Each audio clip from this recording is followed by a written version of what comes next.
안녕하십니까. 심리학자 김태형입니다.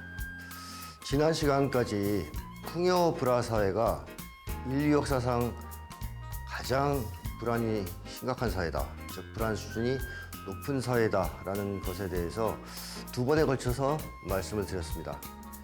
오늘부터는 이번 시간에는 풍요 불화 사회는 지속 불가능한 사회라는 주제로 말씀드리겠습니다.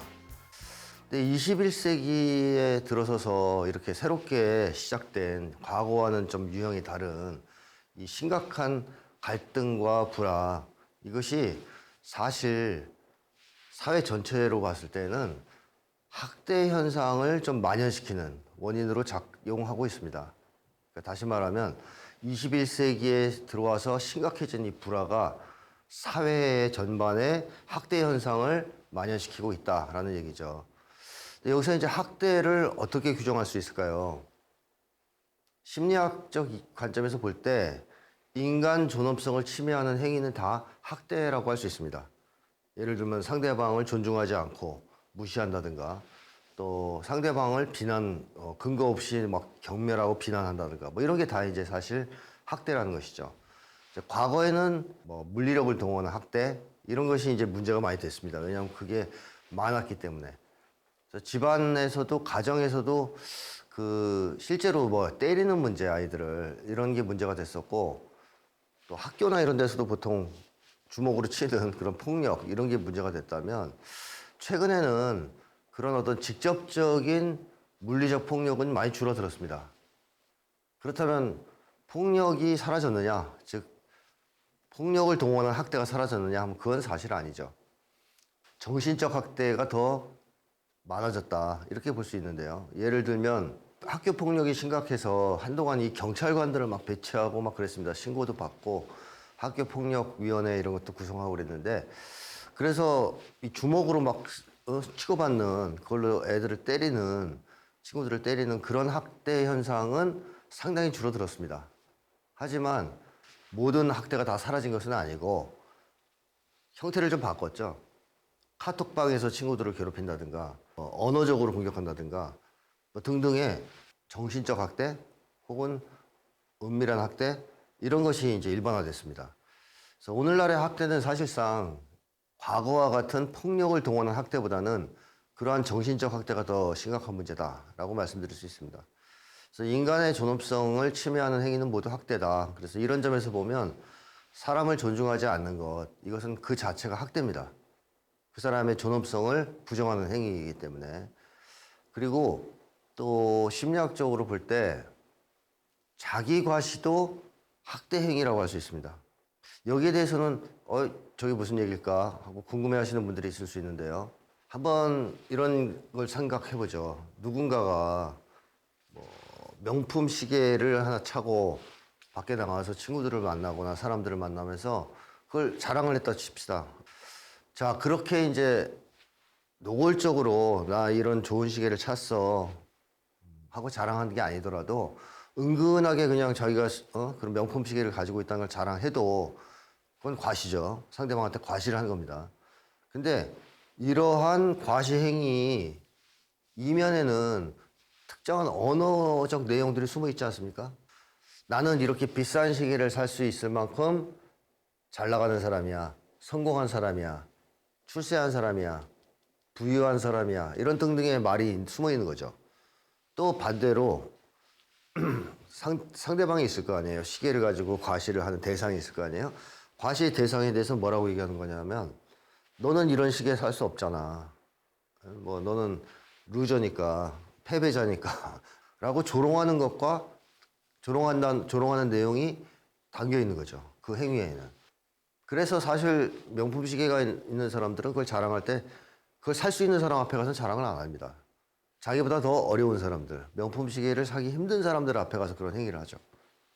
자, 그러면 과시를 당하는 사람 입장, 과시를 하는 그 당사자 말고 과시를 당하는 사람 입장에서 그거는 뭘까요? 그 사람한테 어떤 대접을 받는 걸까요? 학대를 당하는 겁니다. 학대. 너는 이거 없잖아 라고 무시를 당하는 거 아닙니까?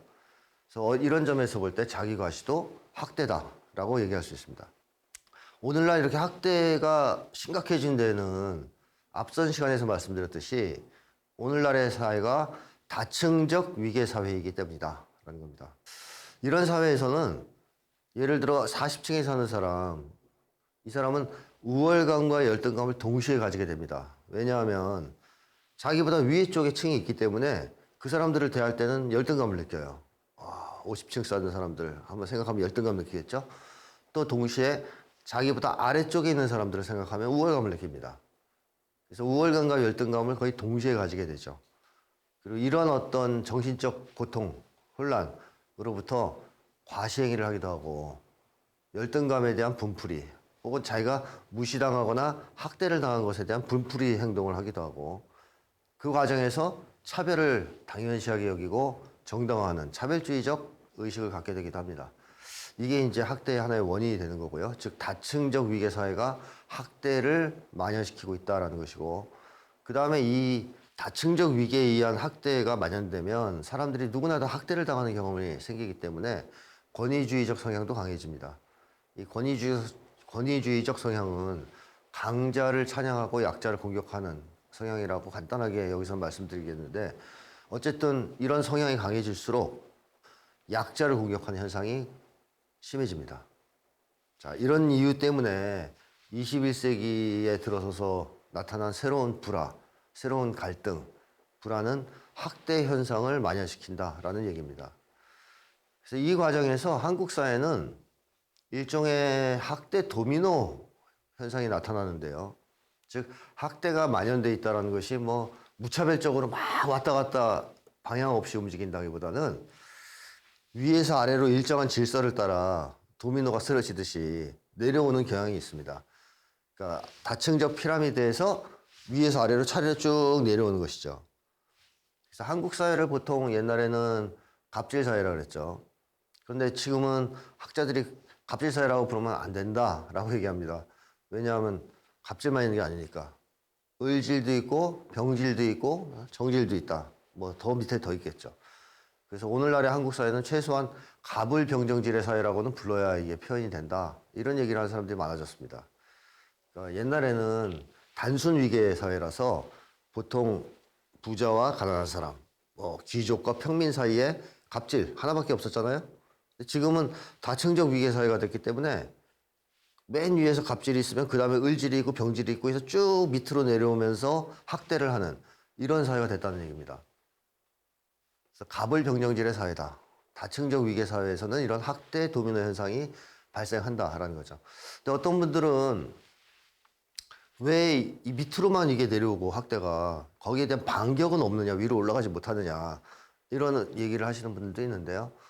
자, 이건 이유가 사람들 사이 관계가 나빠진 것에 있습니다. 직장을 한번 예를 들어 설명을 드리면요. 직장 상사가 자기 부하 직원한테 갑질을 했어요. 어떤 부하 직원한테.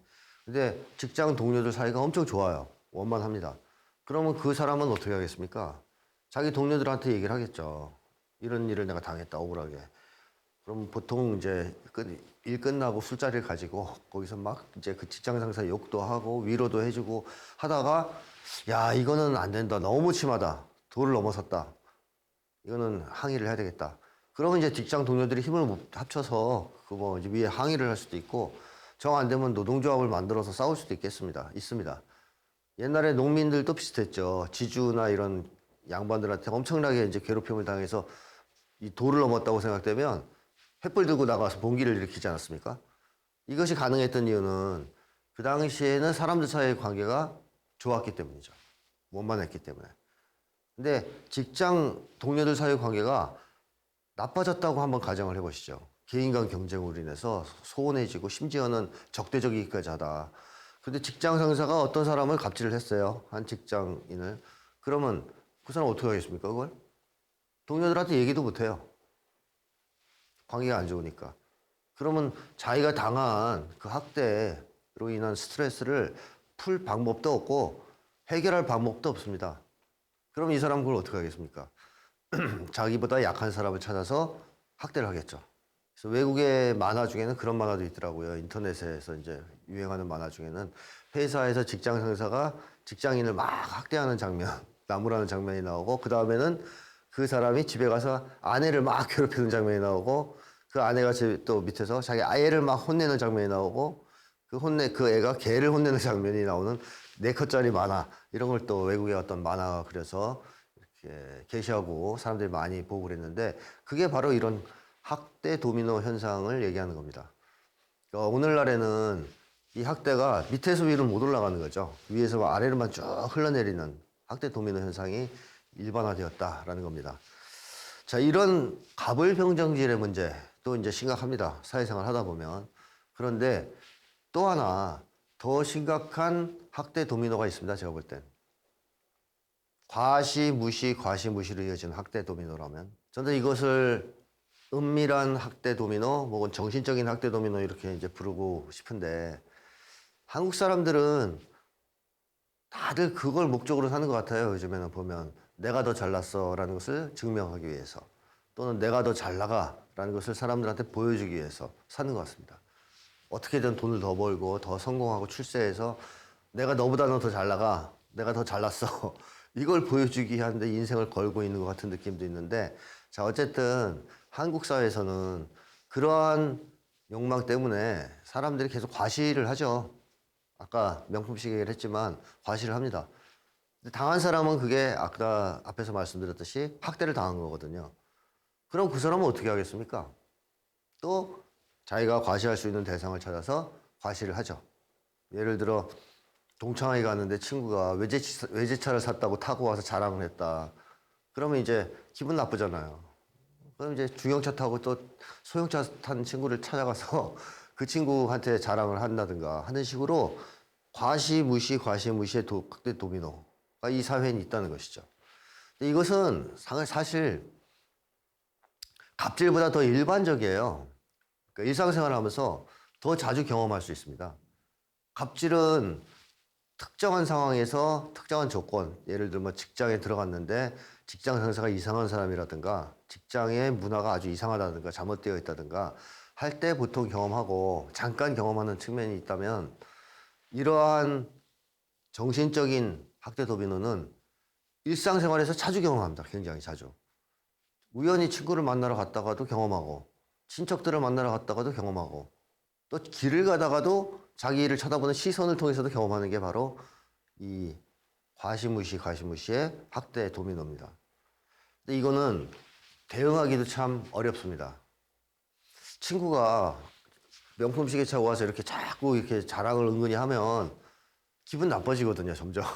근데 야, 너 지금 명품 시계 샀다고 자랑하는 거냐? 이렇게 얘기하기도 뭐하죠. 그런 얘기를 하면 자기만 찌질한 사람 되는 것 같고 또 상대방이 이렇게 얘기할 수도 있잖아요. 나는 그런 의도 없었는데 너 열등감 있나 봐. 예민하네. 이렇게 나올 수가 있기 때문에 그런 과시에 대해서는 대놓고선 반격하기도 힘들어요. 그래서 대부분의 사람들이 참아요. 그런 과시를 하는 행위를 보고도 참습니다. 하지만 마음속에서는 불이 막 올라오죠. 분노가 막 생기죠.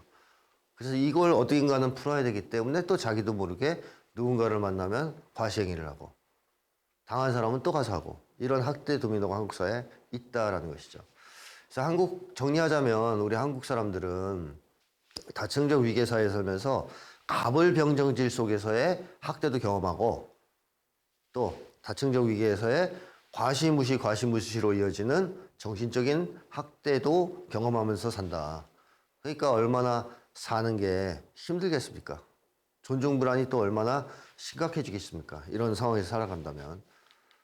존중불안이 가장 심각한 불안으로 등장하는 것도 이제 조금 전에 말씀드린 것처럼 다층적 위계사회에서 사람들 사이의 관계가 나빠지고 즉 불화가 심각해지고 그 결과 학대 현상이 만연하는 것과 관련이 있습니다. 근데 사람들은 이 존중불안을 가장 견디기 어려워합니다.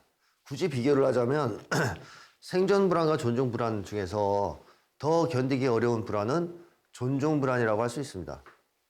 존중불안이 더 견디기 어렵다는 것이죠. 그래서 저는 이것을 최악의 고통, 인간이 경험할 수 있는 최악의 고통이다. 이렇게 이제 얘기하곤 하는데요. 이 존중불안이 더 견디기 어렵다는 데 대해서는 옛날부터 많은 사람들이 지적해 왔습니다. 예를 들면 공자도 이런 얘기를 했어요. 위정자는 백성이 부족한 것을 걱정하지 말고 고르지 않은 것을 걱정하며 백성이 가난한 것을 걱정하지 말고 불안해하는 것을 걱정하라. 이 공자가 얘기한 핵심은 백성이 부족하거나 가난한 걸 걱정하지 말라는 뜻은 아니죠. 그것은 그래도 그나마 덜하다는 거죠. 문제가. 뭐가 더 심각한 문제냐? 고르지 않은 것, 즉 불평등이 문제라고 얘기했던 겁니다. 그리고 불평등을 왜 문제라고 생각했냐면 불안해지기 때문이라고 이 글을 보면 맥락상 얘기하고 있죠. 그러니까 사람이 백성들이 가난하고 그러면 생존 불안이 좀 심해집니다. 그렇죠? 먹고 사는 문제가 좀 어려워지겠죠. 그러나 관계가 여전히 원만하다면 견뎌낼 수 있습니다. 콩 한 쪽도 나눠 먹는 그런 정신으로 견뎌낼 수가 있어요. 그러나 풍요롭지만 고르지가 않다. 불평등하다. 그러면 인간 사회 관계가 나빠지고 불안이 심각해집니다. 그러니까 공자도 그런 점에 대해서 지적을 하면서 천하를 공유하는 대동을 이상향으로 이제 제기했던 거죠. 그리고 철학자 버트란트 러셀 같은 사람도 비슷한 맥락의 얘기를 했어요. 생존을 위한 경쟁은 실제로는 성공을 위한 경쟁을 의미한다. 사람들이 두려워하는 이유는 내일 아침거리에 대한 걱정 때문이 아니라 자신의 이웃보다 더 잘 살지 못하는 것에 대한 불안 때문이다. 라고 이제 존중 불안, 이게 더 문제다라는 얘기를 했습니다. 이외에도 뭐 사회학에서도 절대적 빈곤보다는 상대적 빈곤이 문제다. 이런 얘기를 많이 하죠. 쉽게 하면 불평등이 문제다라는 얘기입니다. 옛날부터 이런 얘기를 많이 해왔는데 심리학자들은 과연 생존 불안이 더 사람들이 힘들어할까? 생존 불안 견디는 것을 아니면 존중 불안을 더 두려워할까? 이걸 알고 싶어서 실험을 많이 실시했어요. 어떤 실험이냐 하면 A라는 회사에 취직하면 나는 월급을 300만 원 받는데 나 빼고 나머지는 다 400만 원을 받습니다. 또 반대로 B라는 회사에 취직하면 내 월급은 200인데 나 빼고 다른 사람 모조리 100만 원이에요. 자, 이 두 가지 상황 중에서 진지하게 선택을 해봤다면 어떤 걸 선택하시겠냐 하고 이제 질문을 해봤습니다. 이거는 이제 미국에서만 한 게 아니라 전 세계적으로 많은 나라에서 했어요. 한국에서도 했습니다. 그랬을 때 사람들은 어떤 쪽을 선택했을까요? 두 개 중에서 B를 더 많이 선택했습니다. 한 70에서 80% 정도가 B를 선택했습니다. 한국도 마찬가지입니다. 왜 사람들이 월급이 더 적은데 B를 선택했을까요? A라는 상황은 월급이 300이기 때문에 생존 불안을 완화시키는 데는 더 유리한 상황이 유리합니다. A라는 회사에 다니는 것이. 그러나 만약에 A라는 회사에 다닌다면 나는 300이지만 나머지 다 400 받잖아요? 그럼 회사에 가면 회사 동료들이 어이 300 이렇게 부를 수도 있습니다. 쉽게 하면 무시당하는 거죠. 그리고 그렇게 노골적으로 사람들이 300 받는다고 차별하고 무시하지 않더라도 본인이 스스로 뭘 느낄 수 있어요. 열등감, 자괴감, 무가치감 등등을 느낄 수 있죠. 굉장히 괴롭습니다, 정신적으로. 그래서 A라는 상황을 사람들은 선택하지 않습니다. B를 선택하는 것은 대체로 200을 받으면 생존 불안은 조금 심할 수 있겠지만 적어도 회사에 갔을 때 동료들이 어이 200 이러면서 자신을 깔보는 일은 없죠. 또 자신이 내가 나 200 받는다고 해서 열등감을 느끼거나 뭐 자괴감을 느끼거나 그럴 일도 없죠. 쉽게 말해서 존중 불안을 심하게 느끼지는 않는다는 것이죠. 존중 불안은 거의 안 느낀다는 거죠. 그러니까 사람들은 월급이 좀 적어서 생존 불안이 약간 심해지더라도 존중 불안이 없는 상황을 더 선호하더라, 그걸 선택하더라 하는 것이 심리학 실험들을 통해서도 증명이 되었습니다. 그러니까 이것은 존중 불안이 그만큼 견디기 어려운 불안이다 하는 것을 보여주죠. 이렇게 존중 불안이 워낙 견디기 힘든 심각한 불안이다 보니까 존중 불안으로부터 파생되는 불안들도 있어요. 그거로부터 또 유발되는 2차 불안이라고 할까요? 그런 것들도 있습니다. 예를 들면 평가 불안, 위계 불안, 사회 불안 같은 거죠. 이 중에서 두 가지만 말씀드리면 평가 불안, 사회 불안만 말씀드리면 이게 이제 젊은이들한테 특히 이제 심한데요, 최근에. 자, 평가 불안은 한마디로 안 좋은 평가, 나쁜 평가를 받을까봐 근심 걱정하는 거예요. 두려워하는 거예요. 근데 왜 이런 평가 불안이 심각해졌을까요? 존중 불안 때문이죠. 자, 존중 불안이 없다고 한번 생각해 보시죠. 존중 불안이 없다, 나는. 그럼 남들한테 평가를 안 좋게 받았을 때 뭐 즐겁지는 않을 겁니다. 그러나 그게 뭐 엄청나게 두려울까요? 그렇지는 않습니다. 그래, 평가가 좀 안 좋아? 다음에 뭐 제대로 받지, 평가를. 좋은 평가를 받지. 또 그런 평가, 안 좋은 평가야? 하지만 그렇다고 해서 저 사람이 나를 무시하거나 깔보거나 학대할 리는 없잖아. 여전히 날 존중해 줄 거야. 이렇게 생각할 수 있다면 평가 불안이 그렇게까지 두렵지는 않겠죠. 나쁜 평가가. 즉, 평가 불안이 그렇게까지 심각하진 않을 거라는 것입니다. 그런데 존중 불안이 심하기 때문에 한국 사람들은 평가 불안도 심합니다. 즉, 평가를 일단 잘못 받았다. 남들한테 좋은 평가를 못 받았다. 그럼 곧바로 그게 뭘로 연결되느냐? 존중을 못 받을 것이라는 두려움을 촉발하는 거죠. 그래서 평가를 무조건 잘 받아야 된다라고 생각합니다. 나쁜 평가를 받으면 큰일 난다라고 걱정하는 겁니다. 그래서 평가 불안이 심각하다는 것은 곧 존중 불안이 심각하다라는 것을 의미하죠. 또 그 다음에 사회 불안도 마찬가지입니다. 요즘에 젊은이들이 이 사회 불안이 심각한데요. 여기 시달리는 젊은이들이 굉장히 많습니다. 근데 이 사회 불안은 대인관계나 공동체 참여를 두려워하고 걱정하는 거예요. 그래서 이게 너무 이제 걱정되니까 이제 기피하게 됩니다. 그런 걸 안 하려고 그러는 거죠. 사람들 안 만나려고 그러고 공동체 참여도 안 하려고 그러고. 나중에 이게 너무 심해지면 아예 이제 집에서 안 나갈 수도 있어요. 뭐 히키코모리니 뭐 일본에 그런 경우도 생길 수 있습니다. 자, 그런데 이 사회 불안도 생각해 보시면 대인관계나 공동체 참여를 왜 두려워하겠습니까? 사람들한테 존중받지 못할 수도 있다는 불안이 심하기 때문이에요. 즉, 무시당할지도 모른다는 불안이 있기 때문이죠. 그런 존중 불안이 없다면 사람을 만나는 게 왜 무섭겠어요? 또 공동체 참여가 왜 무섭겠습니까? 사람을 만날 때 무서운 것은 그 사람이 날 무시할 수도 있다, 존중하지 않을 수 있다라는 걱정을 하기 때문이죠. 또 공동체 참여를 두려워하는 것 역시 어떤 모임에 참가했을 때 거기 있는 사람 중에 누군가가 나를 무시하고 깔보고 경멸할 수 있다, 즉 존중하지 않을 수 있다는 두려움을 갖고 있기 때문에 공동체 참여가 두려운 것 아닙니까?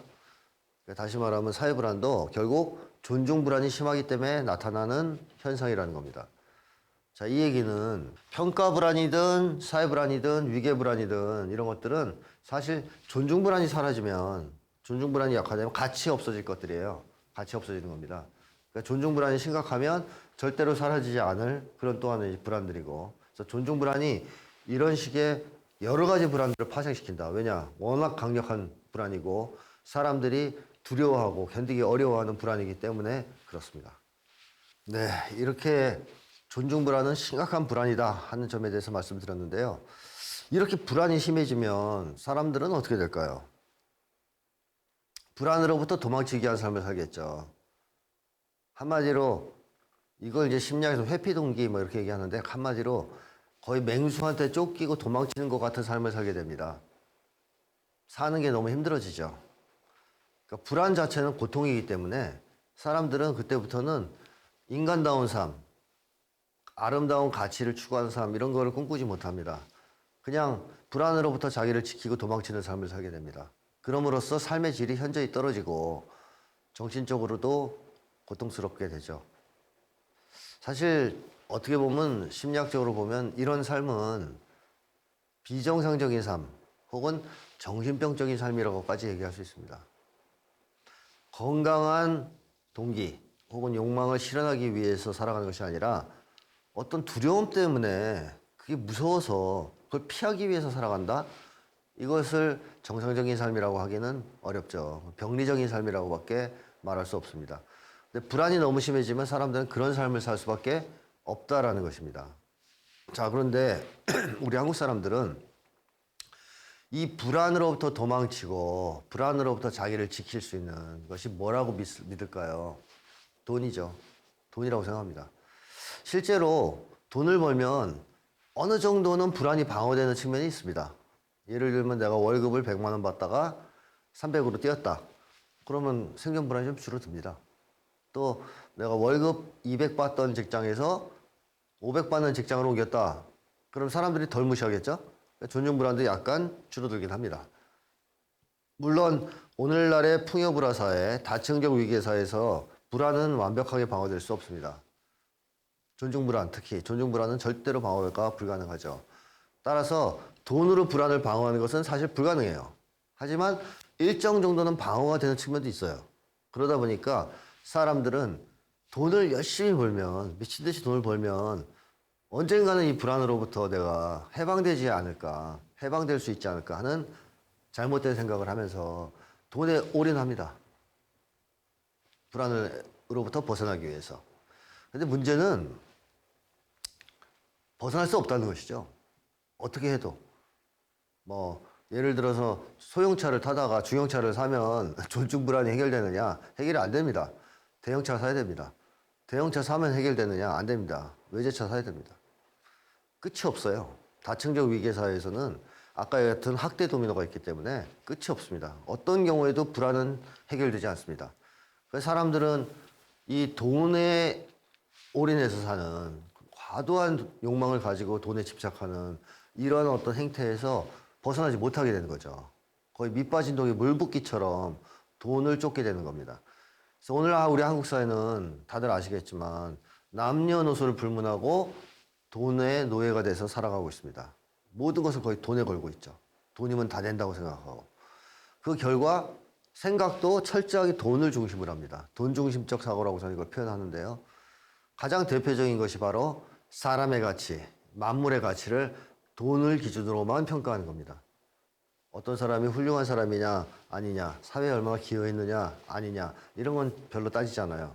얼마를 벌고 있느냐, 얼마나 부자냐 이걸 가지고 사람의 가치를 평가합니다. 선망의 대상이 되는 거죠, 사람들의. 그리고 세상 만물을 다 볼 때 이건 얼마짜리지? 이건 얼마나 비싼 거지? 돈을 중심으로 사고하죠. 이게 얼마나 뜻있는 일이냐, 가치 있는 일이냐, 사회에 도움이 되는 일이냐 이런 평가는 후순위로 밀립니다. 모든 것은 일단 돈으로 평가하는 그런 세상이 되었죠. 자, 이게 이제 돈 중심적 사고인데요. 한국 사람들이 워낙 불안이 심각하다 보니까 돈에 대해서 어마어마할 정도로 집착을 하게 되고 욕망하게 되고 그 결과 돈 중심적 사고가 굳어져 있다라는 것이 이제 오늘 한국 사회의 현 실태입니다. 근데 이렇게 불안을 방어하기 위해서 돈에 올인한다는 것을 우리가 어떻게 이제 이해를 해야 되냐면 많은 사람들이 돈에 대한 욕망은 뭐 인간 본성에 기초한 것이라는 말도 안 되는 얘기를 하기도 하고 또 한국 사람들이 돈을 좋아해서 그렇다라는 얘기를 하기도 하는데 또는 뭐 돈귀신이 쓰였다 뭐 이런 얘기 이상한 얘기하는 사람도 있어요. 그러나 한국 사람들이 돈을 밝히는 거 혹은 돈을 과도할 정도로 욕망하는 것은 돈 그 자체에 대한 욕망은 아니라라는 점을 명확하게 우리가 알 필요가 있습니다. 돈을 욕망하는 게 아니라 불안으로부터 도망치기 위해서 돈을 원하는 거죠. 돈은 수단이나 도구일 수밖에 없습니다. 수단이나 도구. 그 자체가 우리한테 뭘 주는 건 없어요. 하나도. 좀 더 심하게 얘기하면 통장에 찍힌 잔고 숫자일 뿐이에요. 근데 그것이 수단과 도구로서 우리한테 제공해 줄 수 있는 게 있죠. 생존 불안을 줄여주는 거. 또 하나는 무시당하지 않게 해주는 거. 이런 이유 때문에 돈을 집착하는 것이죠. 그렇다면 한국 사람들은 돈에 환장한 게 아니라 불안에 짓눌려서 그 해결책을 돈에서 찾고 있다라고 보는 것이 맞습니다. 따라서 이 문제를 해결하려면 돈을 계속 줘서 해결될 수가 없어요. 불안을 줄여야죠. 불안 수준이 낮아지면 돈에 대한 욕망은 사라지고 사람들은 돈이 아닌 다른 가치, 돈보다 더 훌륭한 가치, 당연히 그런 게 있지 않습니까? 그런 것들을 이제 추구하면서 사는 건강한 삶, 정상적인 삶을 살 수 있겠죠. 그래서 한국 사람들은 지금 하나같이 돈에 올인돼 있으니까 어떻게든 이 돈에 대한 욕망을 채워줘야 된다. 이런 발상은 버려야 됩니다. 이건 병리적 현상이기 때문에 불안 수준을 줄임으로써 그 문제를 해결할 쪽으로 방향을 잡아야 된다는 얘기죠. 자, 그러면 이제 본격적으로 이제 불안과 정신건강 악화에 대해서는 제가 뭐 생략하겠습니다. 당연히 정신건강이 악화될 거라고 예상하실 테니까. 지속 불가능한 사회라는 거, 풍요불화 사회가 오늘의 이제 본격적인 주제죠. 풍요불화 사회가 지속 불가능하다라는 점에 대해서 좀 훑어보겠습니다. 자, 풍요불화 사회가 지속 불가능하다. 왜 그럴까요? 풍요불화 사회는 필연적으로 개인이기주의, 불신, 분열, 분노, 역량박탈, 활력상실, 무저항을 초래하기 때문에 지속 불가능합니다. 이 점에 대해서 간단히 조금씩만 살펴보고 넘어가겠습니다. 우선 풍요불화 사회는 심각할 정도의 개인 이기주의 사회가 될 수밖에 없죠. 자, 왜냐하면 오늘날의 한국 사회를 생각해 보십시오. 개인의 생존을 개인이 다 책임져야 되죠. 그러니까 내 생존을 내가 책임지지 않으면, 즉 돈을 못 벌면 굶어 죽는 사회입니다. 게다가 돈을 많이 못 벌면 사람 대접도 못 받습니다. 존중 불안도 심각하죠. 이런 상황에서 돈을 벌어야 되는데 그 돈은 어떻게 해야 벌 수 있느냐? 승자 독식에 기초한 개인 간 경쟁에서 이겨야 됩니다. 싸워서. 자, 여기에다가 이제 불안 수준이 엄청 높기 때문에 사람들은 거의 다 어떤 전제로 전락했느냐? 개인 이기주의적인 이익과 이권을 추구하는 존재로 전락했습니다. 대부분의 한국 사람들이. 그러니까 80년대와 90년대 이후의 풍경 중에서 가장 큰 차이는, 옛날에는 그래도 공동의 어떤 가치 또는 뭐 자기가 생각하는 아름다운 가치 이런 걸 추구하던 사람들이 좀 있었거든요. 그게 그럭저럭. 근데 90년대 이후를 넘어서면 그런 사람들이 다 사라져요. 다 모두 다 개인 이기주의를 추구하는 존재가 돼버립니다. 한마디로 인간의 질이 떨어지는 거죠. 제가 어떤 분한테 그런 얘기를 들었어요. 그분이 이제 제 나이 또래인데 어릴 때 할머니가 맨날 붙잡고 콩 한 쪽도 나눠 먹어야 된다. 너 혼자 먹지 말고 먹을 게 생기면 꼭 친구들하고 나눠 먹거라. 이웃들하고 나눠 먹거라. 이런 가르침. 그리고 이웃들한테 친절을 베풀라. 뭐 도와줘라. 어려운 사람. 그런 얘기를 끊임없이 들었다는 거예요. 교육을 받았다는 거예요. 그러면서 그렇게 교육을 받았는 자기가 자기 애들한테는 콩 한 쪽 생기면 너 혼자 먹으라고 가르쳤다는 거죠. 뭐 저하고 대화하는 와중에 이제 그런 얘기를 우연히 하게 됐는데, 이렇게 한국 사회가 이렇게 달라진 겁니다. 바르게 살아라. 사회를 위해서 보탬이 되는 인간이 되라. 이런 훈육을 받았던 시절이 있었다면 오늘날에는 그런 거 없습니다. 다 네 걸 잘 챙겨 먹어라. 모든 부모들이 자식들한테 그런 얘기를 하죠. 공부 열심히 해서 좋은 대학 가서 좋은 데 취직해 돈 많이 벌어라 라고 얘기합니다. 그래서 그 돈을 사회에 환원해라 이런 얘기하는 부모는 없어요. 한마디로 너 혼자 잘 먹고 잘 살면 된다라고 가르치고 있습니다. 본인들도 그렇게 살고 있고. 그러니까 모든 한국인들이 90년대에 거치면서, 즉 풍요불화 사회 속에서 살게 되면서 개인 이기주의적인 이익과 이권을 추구하는 존재로 바뀌었다는 겁니다. 이것은 인간의 질을 현저히 떨어뜨리죠. 왜? 이웃이 굶어 죽든 말든 옆에 사람이 자살을 하든 말든 지구가 망하든 말든 나만 살아남으면 되고 나만 잘 살면 그만이다 라는 식의 사고를 가진, 그런 철학을 가진 사람들을 양산하지 않습니까? 이런 사람의 질이 높다고 과연 얘기할 수 있겠습니까? 이완영도 이런 쪽 아닙니까? 나만 잘 되면 된다. 나라를 팔아먹었지 않습니까? 이런 사람이 너무 많아진다는 거죠. 이 사회에. 다 그렇다는 건 아니지만. 그래서 한국 사회에 그런 사람들이 가득 차다 보니까 어떤 현상이 나타나느냐. 학자다운 학자가 없고, 뭐 예술가다운 예술가가 없고, 선생님다운 선생님이 없고, 또 경찰 공무원다운 공무원이 없다 이런 말이 나오잖아요. 의사다운 의사가 없다. 왜? 다 돈 밝히는 사람이 돼버렸으니까. 또 가장 결정적으로는 정치인다운 정치인이 없죠.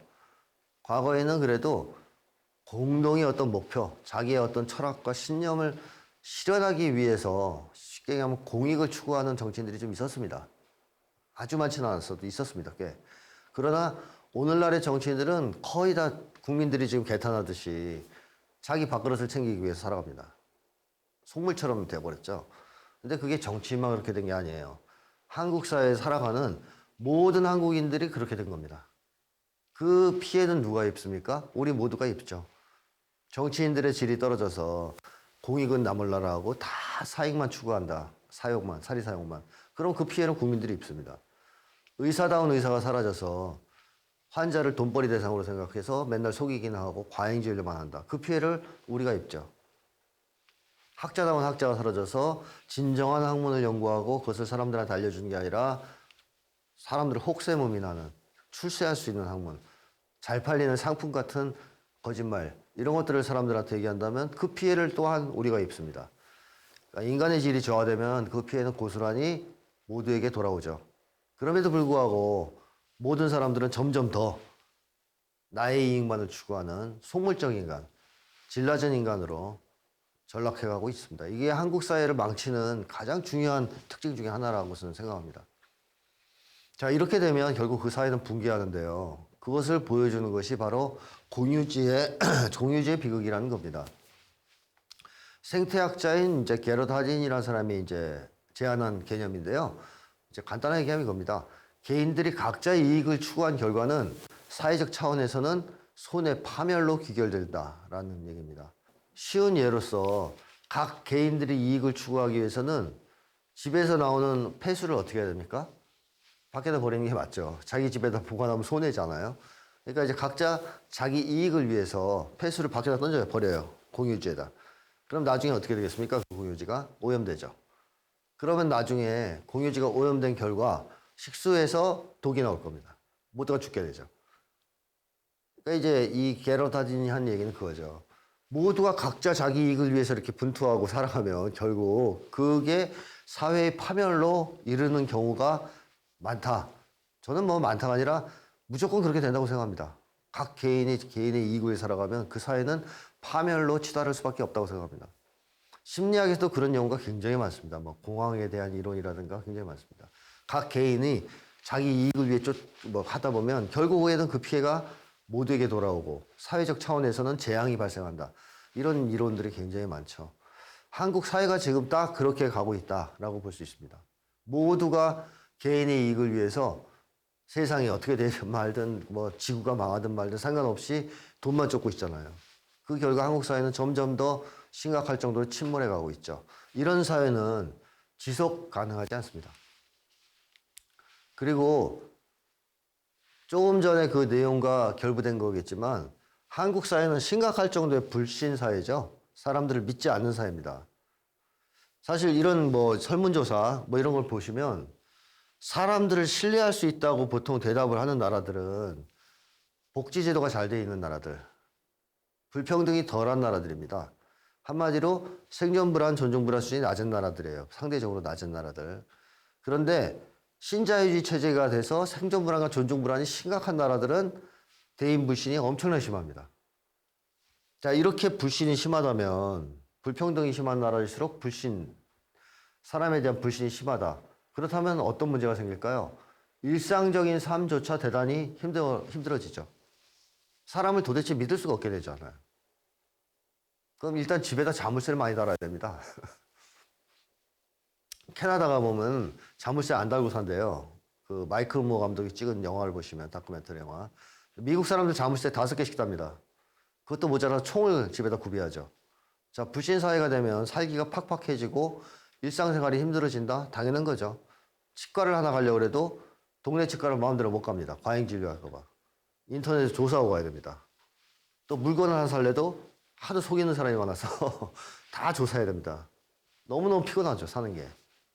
자, 불신 사회는 그런 점에서 심각한 문제가 있는 거고, 사실 이걸로 끝이면 좋은데 이 인간 불신이 심화되고 인간으로부터 상처받는 경험이 반복된다.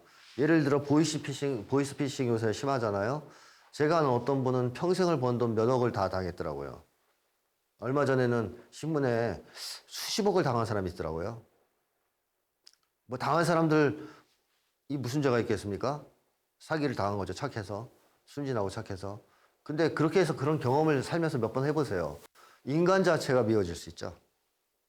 또 어려서 가정에서 학대당하고 학교에서 친구들한테 왕따 당하고 이러다 보면 어떻게 되겠습니까? 인간 자체가 미워집니다. 인간 증오 심리, 인간 증오 사상이 자라날 수 있습니다. 그 대표적인 결과가 미국에서의 총기 난사 사건 아니겠습니까? 아무나 인간을 죽이고 싶어서 자기는 죽을 거지만 그냥 죽을 수는 없고 사람이 너무 미워서 아무나 쏴 죽이는 사건. 최근에는 어떤 한 청년이 초등학교에 들어가서 그 어린아이들을 쏴 죽이는 정도까지 이 사건이 심각해지고 있습니다. 미국 사회에서. 총기 난사 사건 거의 뭐 잊을만 하면 한 번씩 터져 나오는 고질병이 돼가고 있죠. 자, 불신 사회가 되면 바로 이런 어떤 문제가 생긴다라는 것이고, 이런 사회에서 과연 이런 사회가 지속 가능할까요? 지속 가능하지 않죠. 또 경제 성장은 가능할까요? 경제 성장도 불가능합니다. 예를 들어서 불신이 극에 달아가면 은행에도 돈을 안 맡기게 됩니다. 지금 우리가 은행에 그래도 돈 넣어놓고 통장 잔고를 확인하면서 안심하고 있는 것은 은행에 대한 신뢰가 최소한 있기 때문 아니에요? 그 신뢰가 무너지면 은행도 무너지죠. 이 불신이 심각해지면 나중에는 경제도 돌아가지 않는다라는 겁니다. 이런 데 대해서 많은 경제학자들이 이미 얘기를 했죠. 그래서 불신 사회라는 게 또 하나의 문제고, 그 다음에 뭐 이거는 오늘날 한국에서 살아가시는 분들은 다들 알고 계실 겁니다. 얼마나 분열이 심각한가. 당연히 불평등은 사람들 사이의 관계를 분열시키죠. 이 불평등이 말입니다. 국가에 의한 차별 대우라고 할 수 있거든요. 사실 국가가 나를 차별 대우하고 있다. 차별 대우 받은 사람은 화가 나죠. 어쨌든 그런 과정을 통해서 인간관계가 계속 악화되고 다층적 위계 사회가 되면서도 학대 현상이 심해지면서 인간관계가 심각할 정도로 악화되고 사회가 분열하기 시작합니다. 오늘 한국 사회를 보면 다층적 위기에 의한 분열만이 아니고 남녀 분할, 남녀 갈등, 또 뭐 이주민과의 갈등, 소수자와의 갈등, 이해 집단의 갈등, 수많은 갈등으로 맨날 싸움을 하는 사회처럼 되고 있죠.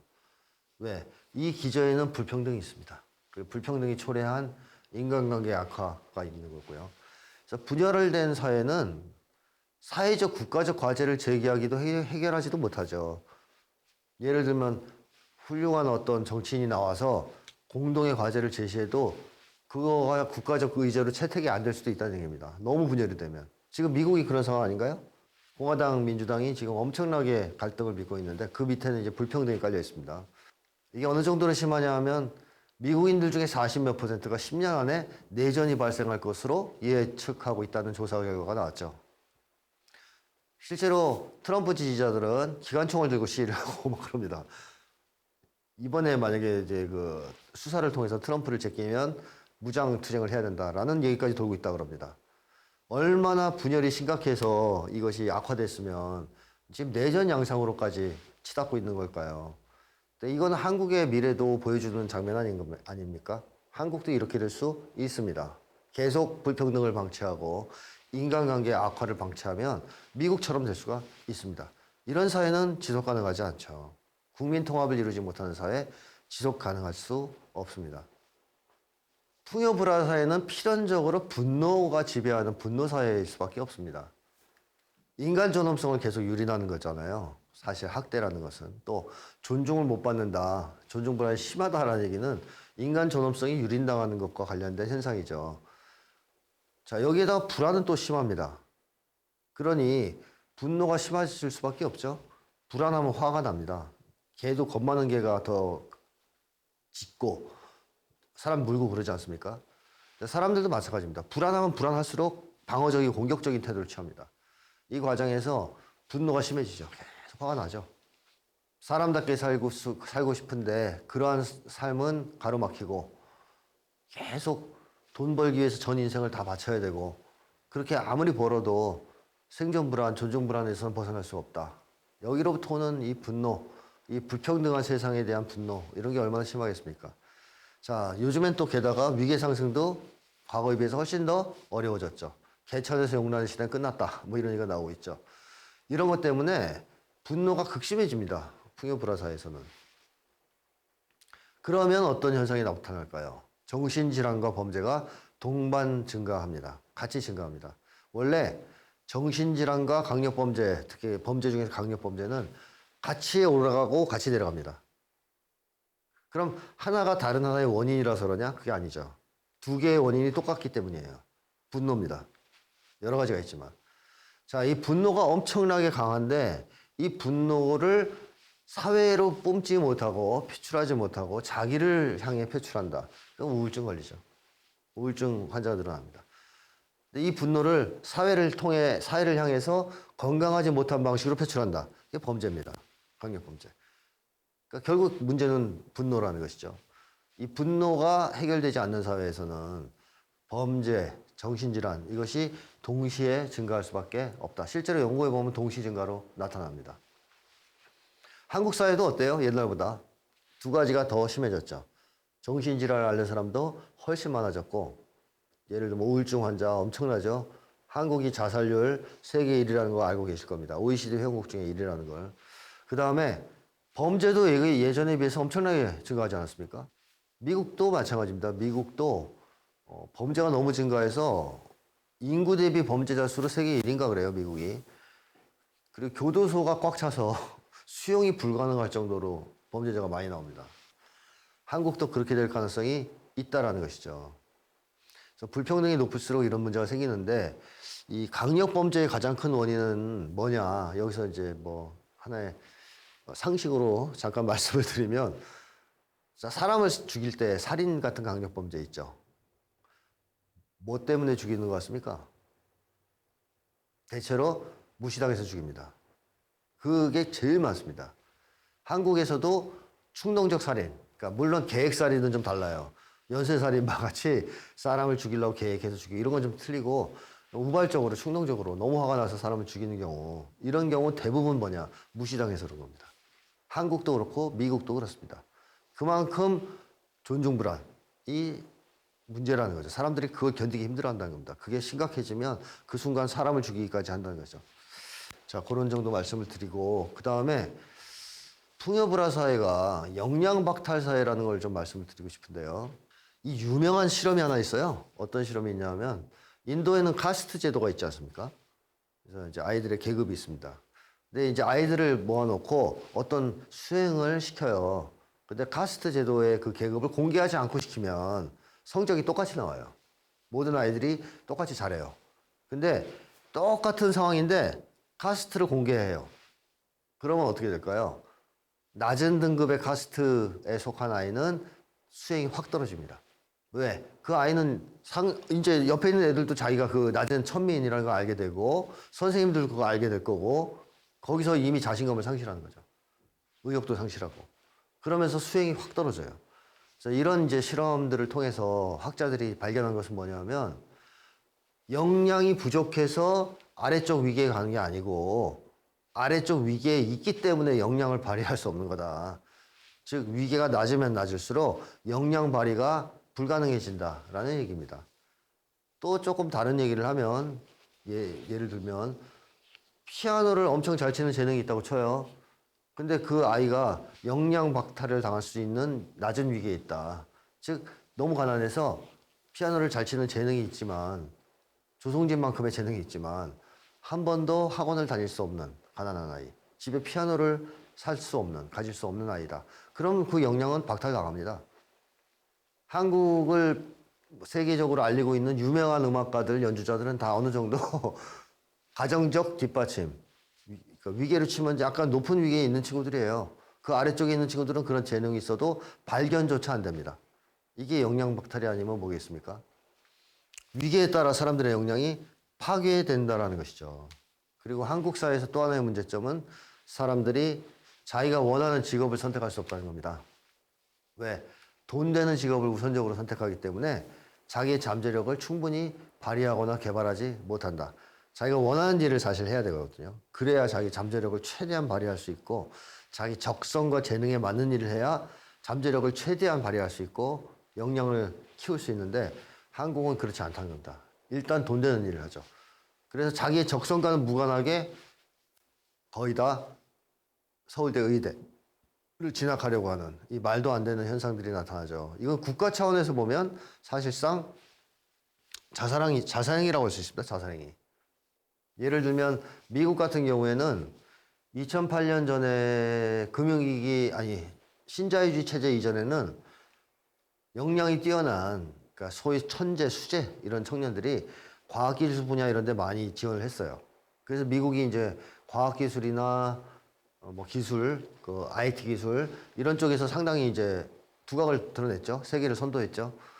그런데 신자유주의 체제가 이제 정착되면서부터는 천재 수재들이 거기를 안 갑니다. 다 어디를 갔을까요? 월스트리트를 갔다 합니다. 돈이 되니까. 돈이 최고의 가치가 됐으니까. 그럼 그 똑똑한 머리를 가진 천재 수재들이 거기서 뭘 했겠습니까? 금융 파생 상품, 파생 금융 상품 만든 거예요. 그 결과가 뭐죠? 미국발 금융 위기입니다. 2008년에. 그러니까 스티글리츠가 그런 얘기한 거예요.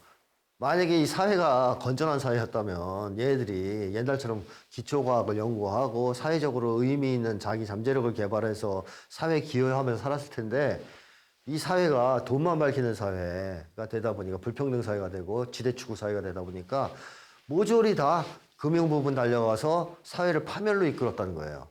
얼마나 사회적으로 이게 손해보는 짓이냐, 멸망으로 치닫는 거냐. 그래서 지금 미국은 과학기술자나 IT 기술자들이 부족해서 계속 수입하고 있거든요. 그리고 과학기술에서도 중국에 추월당하고 있습니다. 다른 나라들에. 그래서 스티글리츠 같은 경제학자는 미국의 미래는 없다, 막 이렇게 이제 굉장히 우울한 얘기를 하고 있죠. 왜? 누구도 국가를 위한 연구, 공부 이런 걸 안 하거든요. 다 돈을 벌려고 하지. 그래서 뭐 월스트리트나 법률계 쪽으로만 다 쏠리다 합니다. 천재들이. 한국도 비슷합니다. 자, 그리고 이렇게 풍요불화 사회가 되면 활력은 어떻게 될까요? 활력이 있을까요? 우리 한국 사람도 활력이 넘칩니까? 아니죠. 활력을 상실하죠.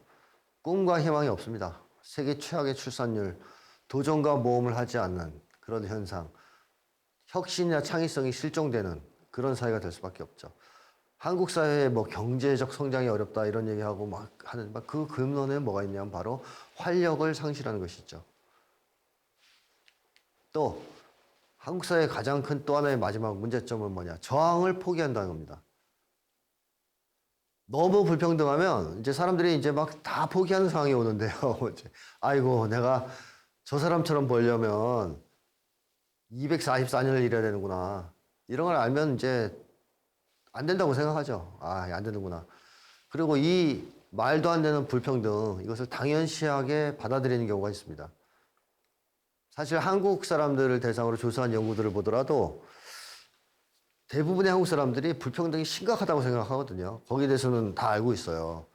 근데 불평등 문제를 해결하려고 하기보다는 그거를 용인하는, 아, 이것만 당연한 거지. 라고 이제 얘기하는 경우가 있습니다. 이제 그 이유는 무력감, 어쩔 수 없다고 생각하는. 또 이제 부자들의 이데올로기 공세 같은 게 있죠. 대표적으로 능력주의입니다. 능력이 많은 사람이 돈 더 잘 번 거지. 네가 능력이 없어서 가난한 거지. 왜 사회를 탓해? 이렇게 얘기하는 게 있는데, 자, 개인 간 경쟁을 벌리게 만들고 그 결과에 따라 승자독식 분배를 하면 불평등은 당연히 생길 수밖에 없어요. 왜냐? 능력 좋은 놈이 이기거든요.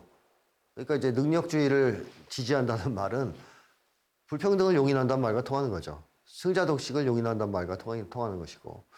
그래서 한국 사람들은 대부분 불평등을 심각하다라고 느끼지만 또 한편으로는 불평등을 묵인하는, 용인하는 그런 모순된 태도를 가지고 있다. 그러다 보니까 이 불평등한 세상을 바꾸겠다라는 것보다는 아유, 이거 어떻게 하겠어. 어쩔 수 없지. 어떻게든 나도 여기서 살 길을 찾아야지. 저항을 하지 못하는, 불평등한 세상을 바꾸려고 하지 않는 세상이 된다는 거죠. 이것이 또한 지속 불가능하게 만듭니다. 풍요불화 사회를. 미국이 대표적으로 알 수 있죠. 싸워서 이 사회를 바꾸려고 하기보다는 내부 총질, 서로 총질 쪽으로 가면서 자기들끼리 싸우게 되죠. 저항을 못하고. 그러면 사회 문제를 해결 못하니 결국 그 사회는 붕괴할 수밖에 없겠죠.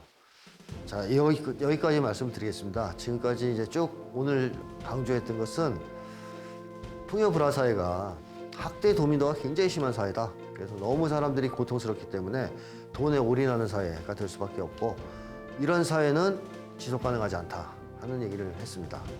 다음 시간에는 그렇다면 우리가 이 문제, 풍요불화 사회를 어떻게 극복하고 어떤 사회로 나아가야 하는가에 대해서 말씀드리도록 하겠습니다.